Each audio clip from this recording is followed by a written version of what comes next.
Good evening friends. NCERT की series में class 7 की हम लोग पढ़ रहे हैं ज्योग्राफी और चैप्टर नंबर 5 तक हम लोग रीड कर चुके हैं और आज पढ़ेंगे हम चैप्टर नंबर 6 प्राकृतिक वनस्पति एवं वन्यजीव।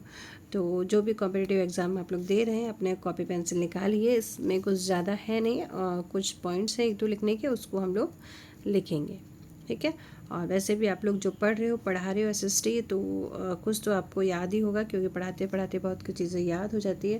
And again best of luck all of you. Let start प्राकृतिक वनस्पति वन्य जीव without wasting time. Let's see. Salima अपनी ग्रीष्म शिविर से बहुत उत्साहित थी। ग्रीष्म शिविर मतलब उनको कैंप जा रहा है वो एक, तो उससे बहुत खुश है। अपने सहपाठियों के साथ वह हिमाचल में मनाली देखने को गई, ठीक है। उसे सब स्मरण था, बस जैसे जैसे ऊपर चढ़ाई पर जा रही थी तो स्थलाकृति और प्राकृतिक वनस्पति के बदलते स्वरूपों को देखकर वो इतनी हैरान थी, ठीक है। जब वो नीचे आई तो मैदानी इलाका है, जब ऊपर गई तो पहाड़ी आई, पहाड़ियों पे जो चीज़ें थी वो चेंज हुई, ठीक है। नीचे कुछ और थी चीज़ें और ऊपर जाके चीज़ें चेंज हो गई। गिरिपाद एक जगह का नाम है, ठीक है। गिरिपाद में स्थित साल और सागवान के घने वन धीरे धीरे अदृश्य हो रहे थे तथा पर्वतों की ढलान पर नुकीले पत्तियों तथा शंखाकार वितान लंबे वृक्ष दिखने लगे थे, ठीक है। अभी जो पेड़ है, इस तरह के जो पेड़ है वो फिनिश हो रहे थे, उसकी जगह उसको ऐसे पेड़ दिखाई दे रहे थे, शंकुधारी पेड़, ठीक है। ये शंकुधारी पेड़ ये दिखाई दे रहे थे, यानी कि पेड़ जो थे वो चेंज हो गए। उसे पता चला कि शंकुधारी वृक्ष लंबे वृक्षों पर खिले लाल लाल फूलों पर उसका ध्यान गया। वे रोडोडेंड्रॉन के फूल थे, आई थिंक ऐसे होते होंगे, ये देखिए जो दिखाई दे रहे ना, ठीक है, इसके फूल थे। मनाली से आगे रोहतांग दर्रे तक के रास्ते में उसने देखा कि भूमि छोटी छोटी घास एवं कुछ स्थानों में बर्फ से ढकी हुई है। सलीमा की अवलोकन से हम ये अनुमान लगा सकते हैं कि स्थल की ऊंचाई एवं वनस्पतिक विशेषताएं एक दूसरे से संबंधित होती हैं। देखिए, हो सकता है क्वेश्चन इस तरह से असर्शन या रीजन में घुमा फिरा के पूछ लिया जाए। जैसे ये क्वेश्चन हो सकता है कि स्थल की ऊंचाई वनस्पति की विशेषता एक दूसरे से संबंधित है क्योंकि, हाँ ठीक है, रीज़न ये हो सकता है क्योंकि ऊंचाई में परिवर्तन के साथ साथ जलवायु में परिवर्तन भी होता है, और ये भी आ सकता है और नहीं होता है, तो आपको बताना पड़ेगा, ठीक है। तो ये जो पॉइंट है बच्चों, इसको आप देख लीजिएगा, ठीक है ना, इसको आप लिख सकते हैं। आ सकता है क्योंकि क्वेश्चन है, कहीं से भी आ सकता है। इसके कारण प्रकृति वनस्पति में भी बदलाव आता है।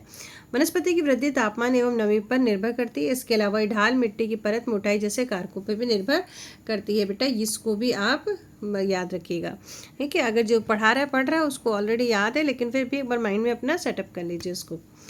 इन घटकों में अंतर के कारण किसी स्थान की प्राकृतिक वनस्पति की सघनता एवं प्रकार में भी परिवर्तन होता है, ठीक है। यानी कि कहाँ ज़्यादा है कहाँ कम है, उसमें भी चेंजेस नज़र आते हैं। आमतौर पर प्राकृतिक वनस्पति को निम्न 3 प्रमुख श्रेणियों में वर्गीकृत किया गया है। तो सबसे पहले है वन। वन क्या होते हैं? देखिए, जो वृक्षों के लिए उपयुक्त तापमान एवं परिपूर्ण वर्षा वाले क्षेत्रों में उगते हैं। इन कारकों के आधार पर, यानी कि जो कारण है इनके, सघन और खुले वन विकसित होते हैं, ठीक है। सघन मतलब जहाँ पे बहुत ज़्यादा पेड़ हो, खुले मतलब थोड़ा दूर दूर पे पेड़ हो। उसके बाद आते हैं घास स्थल, ठीक है, जो मध्यम वर्षा वाले क्षेत्र में विकसित होते हैं। फिर आती है कांटेदार झाड़ियाँ। कांटेदार झाड़ और झाड़ियाँ केवल शुष्क क्षेत्रों में पैदा होते हैं जहाँ पे पानी नहीं होता है, ठीक है। इतना के लिए इसको भी आप माइंड में रखिए। अब सलीमा की यात्रा का अपना यह अनुभव अपने पिता को बता रही थी। उसके पिता विश्व के विभिन्न स्थानों पर जा चुके हैं, ओके। अब उसके पापा कई जगह घूम चुके हैं। देखिए, घूमने से काफ़ी चीज़ें जो है हम लोगों को नॉलेज होता है उसका। उन्होंने सलीमा को विभिन्न महाद्वीपों के विभिन्न भागों में पाई जाने वाली विविध प्रकार की वनस्पतियों के बारे में बताया। उन्होंने उपध्रुवीय प्रदेशों में शंकुधारी वन, रेगिस्तानों में कांटेदार झाड़ियाँ, आदि प्रदेशों में घने उष्ण कटिबंधीय दृढ़ कास्ट मतलब लकड़ी वनों के बारे में कई अधिक जानकारियाँ दी। सलीमा समझ गई कि हिमालय के क्षेत्रों में लगभग सभी प्रकार की वनस्पतियाँ पाई जाती है जो भूमध्य रेखा से ध्रुव की ओर जाने पर मिलती है। प्राकृतिक वनस्पतियों के प्रकार में बदलाव का मुख्य कारण जलवायु है, ठीक है। इसको भी देखिए, प्राकृतिक वनस्पतियों में वनस्पति के प्रकार में बदलाव का मुख्य कारण जलवायु। तो जलवायु सब पे इफेक्ट डालती है, इवन दैट इंसानों पे भी वो इफेक्ट डालती है। अब चलेंगे वन, ठीक है। तो वनों को कितने पार्ट में डिवाइड किया गया, 1 बाय 1 आप देखते जाइए और इसको बेटा जरूर लिखिएगा क्योंकि कहीं से कुछ भी क्वेश्चन आ सकता है। सबसे पहले हम लोग देखते हैं क्या आप जानते हैं, इसको हम लोग पढ़ लेंगे। ब्राजील के, ठीक है, इसको लिख लीजिए, ब्राजील के उष्णकटिबंध सदाबहार इतने विशाल है कि ये पृथ्वी के फेफड़े की तरह प्रतीत होते हैं। पृथ्वी के फेफड़े इसलिए बोला गया है कि यहाँ पे इतने ज़्यादा पेड़ हैं जो ऑक्सीजन जो है यहाँ से प्रचुर मात्रा में हमको इनसे पेड़ों से मिलती है, इसलिए इसको पृथ्वी के फेफड़े कहा गया है। सेकंड है एनाकोंडा विश्व का सबसे बड़ा सांप उष्णकटिबंधीय वर्षावनों में पाया जाता है। ये मगरमच्छ जैसे बड़े जानवर को भी मार और खा सकता है। अब आ जाते हैं हम उष्णकटिबंधीय सदाबहार वन, ये कहाँ कहाँ पाए जाते हैं ये देखेंगे। यहाँ पे कौन कौन से जानवर पाए जाते हैं वो देख लेंगे, कौन कौन से ट्रीज यहाँ पे मिलते हैं वो हम लोग देखेंगे। तो एक एक पॉइंट है, इसको या तो नोट कर लीजिए या फिर अपने दिमाग में सब सेट कर लीजिए, जब एग्जाम में जाए तो इसको रिपीट कर लेना है। इन वनों को उष्णकटिबंधीय वर्षावन भी कहते हैं। ये घने वन भूमध्य रेखा और उष्णकटिबंधीय के पास पाए जाते हैं। भूमध्य रेखा जो इक्वेटर लाइन है वहाँ पे ये क्षेत्र गर्म होते हैं। हमको पता है जब सूरज की रोशनी वहाँ पे आती है इक्वेटर पे यानी भूमध्य रेखा पे, तो वहाँ का क्षेत्र गर्म तो होगा ही क्योंकि सन रेज डायरेक्टली पड़ती है वहाँ पे। यहाँ पूरे वर्ष अत्यधिक वर्षा होती है, क्योंकि यहाँ का मौसम कभी शुष्क नहीं होता। शुष्क मतलब सूखा नहीं होता, इसलिए यहाँ के पेड़ों की पत्तियाँ पूरी तरह नहीं झड़ती, ठीक है। इसलिए यहाँ पत्तियाँ झड़ती नहीं, इसलिए इसको सदाबहार वन का है, इसलिए इन्हें सदाबहार कहते हैं।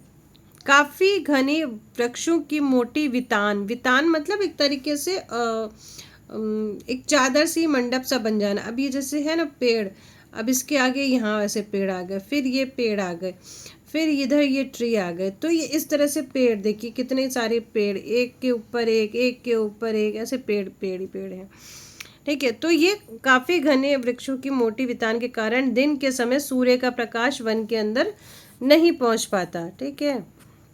इतना ही ज़्यादा पेड़ है कि सूर्य की जो रोशनी वो भी यहाँ पे नीचे नहीं पहुंच पाती है ना।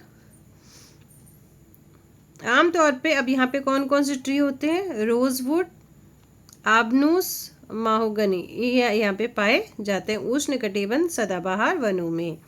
अब आते हैं हमारा सेकंड जो है उष्णकटिबंध पर्णपाती। पर्णपाती मतलब पतझड़ वाले, जिसमें पत्ते झड़ जाते हैं, ठीक है। अब ये क्या है, इनको मानसूनी वन भी कहते हैं। ये है ना उष्णकटिबंध को मानसूनी वन भी कहते हैं, जो भारत, उत्तरी ऑस्ट्रेलिया एवं मध्य अमेरिका के बड़े हिस्सों में पाए जाते हैं। ये जो आपको पिक्चर दिखाई दे रहा है, इन क्षेत्रों में मौसमी परिवर्तन होते हैं। मौसम के साथ साथ जल संरक्षित रखने के लिए सूक्ष्म मौसम में यहाँ के वृक्ष पत्तियाँ झाड़ देते हैं। अब यहाँ पे पर्णपाती है तो ये पत्तियाँ क्या हो रही, झड़ रही है। और यहाँ पे कौन कौन से वृक्ष पाए जाते हैं, साल, सागवान, नीम तथा शीशम। और ये किसके काम आते हैं, फर्नीचर, यातायात और निर्माण सामग्री बनाने के काम में आते हैं। अब यहाँ पे जानवर कौन से हैं, बाघ, शेर, हाथी, गोल्डन लंगूर और बंदर, ठीक है। तो ये छोटी छोटी चीज़ें इसको देखिएगा। अब आते हैं शीतोष्ण सदाबहार, यानी कि सर्दी में क्या है, सदाबहार वन। ये कहाँ पाए जाते हैं, देखिए शीतोष्ण सदाबहार वन अक्षांश के तटीय प्रदेशों में स्थित होते हैं। ये सामान्यतः महाद्वीपों के पूर्वी किनारों पर पाए जाते हैं। महाद्वीपों के पूर्वी किनारों पर, जैसे दक्षिणी पूर्व अमेरिका, दक्षिण चीन, दक्षिणी पूर्वी ब्राज़ील। अब यहाँ कौन कौन से हैं, देखो बाज, चीड़, यूकलिप्टस और दृढ़ एवं मुलायम दोनों प्रकार के पेड़ पाए जाते हैं, सॉफ्ट भी और हार्ड भी। अब आगे हमारा शीतोष्ण पर्णपाती वन। पर्णपाती मतलब वही जो पत्तियां गिरा देते हैं सर्दी के, है ना, वो पहले गर्मी के, अब ये सर्दी के। ये देखिए जो शीतोष्ण है ये कहाँ पे पाए जाएंगे बच्चों, जहाँ पे हमारा पोलर एरिया होगा ना, ध्रुव एरिया, ये यहाँ पे, ठीक है, इस एरिया में। उच्च अक्षांश की ओर बढ़ने पर अधिक शीतोष्ण पर्णपाती वन मिलते हैं। ये उत्तरी पूर्वी अमेरिका, चीन, न्यूजीलैंड, चिल, मतलब जहाँ पे सर्दी की वो मतलब शीत ज़्यादा हो, पश्चिमी यूरोप के तटीय क्षेत्रों में पाए जाते हैं। ये अपनी पत्तियां सूक्ष्म मौसम में झाड़ देते हैं। यहाँ पाए जाने वाले बाज, ऐश, बीज ये पेड़ के नाम हैं। और जो जानवर हैं वो लोमड़ी, हिरण, भेड़िए यहाँ के आम जानवर हैं। फीजेंट और मोनाल जैसे पक्षी यहाँ पाए जाते हैं। ये फीजेंट और मोनाल आपको दिखाई दे रहे हैं। अब आ गए हमारे भूमध्य सागरीय वनस्पति। अब जान चुके हैं महाद्वीपों के पूर्व और उत्तरी पूर्वी किनारों पर अधिकांश शीतोष्ण सदाबहारी एवं पर्णपाती पेड़ों से ढके हैं। ठीक है, ये हम लोग अभी अभी जस्ट अपने रीड किया है। महाद्वीपों के पश्चिम एवं दक्षिणी पश्चिम किनारे भिन्न हैं, अलग अलग हैं। यहाँ भूमध्य सागरीय वनस्पतियाँ पाई जाती है जो आपको दिखाई दे रही है। यह अधिकतर यूरोप, अफ्रीका एवं एशिया के भूमध्य सागर वाले समीप वाले प्रदेशों में पाई जाती है, इसलिए इसका नाम पड़ा है यही कि भूमध्य सागरीय वन। ठीक है, वनस्पति। अमेरिका के कैलिफोर्निया, दक्षिण पश्चिमी अमेरिका, दक्षिण पश्चिमी दक्षिण अमेरिका और दक्षिणी पश्चिमी ऑस्ट्रेलिया में भी ये पाई जाती है। इसको नोट कर लीजिए। इन प्रदेशों में गर्म, शुष्क ग्रीष्म तथा वर्षा वाली मृदु शीत ऋतुएं होती है। इन क्षेत्र में आमतौर पर संतरा, अंजीर, जैतून, अंगूर जैसे नींबू वंश के, मतलब नींबू की जैसे ही, ठीक है, खट्टे फल पैदा होते हैं। क्योंकि लोगों ने अपनी इच्छा अनुसार कृषि करने के लिए प्राकृतिक वनस्पति को हटा दिया, यहाँ वन्य जीव कम है।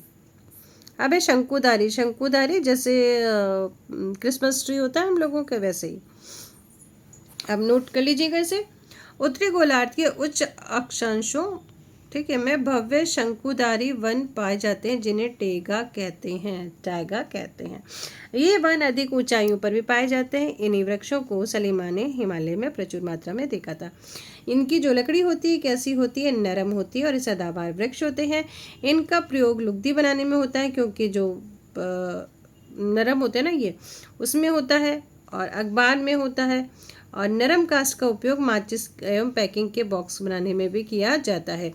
चीड़, देवदार आदि वनों के मुख्य पेड़ हैं। सामान्यतः रजत लोमड़ी मतलब वो बर्फ में होती है ना, सफ़ेद लोमड़ी, ठीक है, मिंक, ध्रुवीय भालू जैसे जानवर पाए जाते हैं। ठीक है, रजत लोमड़ी मतलब बर्फ में जो रहती है, बर्फ वाली। अब आ गए हमारे घास स्थल। उष्णकटिबंधीय घास स्थल। ये वन भूमध्य रेखा के किसी भी तरफ उग जाते हैं और भूमध्य रेखा के दोनों तरफ उष्णकटिबंधीय क्षेत्रों में फैले हैं। यह वनस्पति निम्न से मध्य वर्षा वाले क्षेत्रों में पैदा होती है।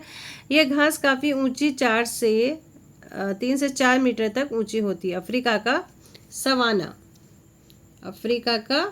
सवाना घास स्थल। अफ्रीका का सवाना घास स्थल क्या है, वो ग्रासलैंड है, घास स्थल है, ध्यान दीजिएगा। सामान्य रूप से उष्णकटिबंध घास स्थल में हाथी, जेब्रा, जिराफ, हिरण, तेंदुआ आदि जानवर पाए जाते हैं। ओके, अब आ गए हमारा शीतोष्ण घास स्थल।